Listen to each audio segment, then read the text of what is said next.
Hello everyone. Today we'll be going over the story of Genie. Born in 1957, she was a victim of severe child abuse, neglect, and social isolation. Her circumstances are prominently recorded in the annals of linguistics and of normal child psychology.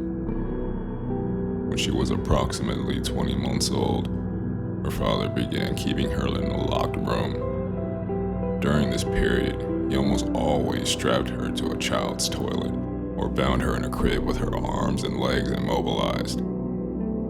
He forbade anyone to interact with her, provided her with almost no stimulation of any kind, and left her severely malnourished. The extent of her isolation prevented her from being exposed to any significant amount of speech, and as a result, she did not acquire language during her childhood. Her abuse came to the attention of Los Angeles County Child Welfare authorities on November 1970, when she was 13 years and 7 months old, after which she became a ward of the state of California. This is the first publicly released picture of Genie, taken in 1970, just after authorities took control of her at the age of 13.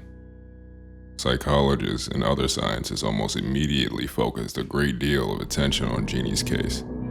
Upon determining that she had not yet learned language, psychologists saw her as providing an opportunity to gain further insight into the processes controlling language acquisition skills. Throughout the time scientists studied Genie, she made substantial advances in her overall mental and psychological development. Within months, she developed exceptional nonverbal communication skills and gradually learned some basic social skills. But even by the end of their case study, she still exhibited many behavioral traits, characteristically of an unsocialized person. She also continued to learn and use new language skills throughout the time they tested her, but ultimately remained unable to fully acquire a first language. Authorities initially arranged for Genie's admission to the Children's Hospital in Los Angeles, where a team of physicians and psychologists managed her care for several months.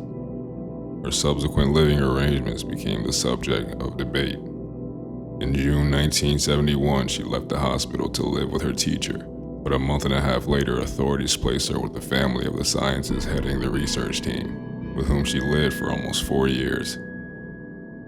Soon after turning 18, she returned to live with her mother, who decided after a few months that she could not adequately care for her. At her mother's request, authorities moved Genie into the first of what would become a series of institutions and foster homes for disabled adults. The people running these facilities isolated her from almost everyone she knew and subjected her to extreme physical and emotional abuse. As a result, her physical and mental health severely deteriorated, and her newly acquired language and behavioral skills very rapidly regressed. In early January 1978, Genie's mother abruptly forbade all scientific observations and testing of her. Little is known about her circumstances since then. Her current whereabouts are uncertain, although, as of 2016, she was believed to be living in the care of the state of California,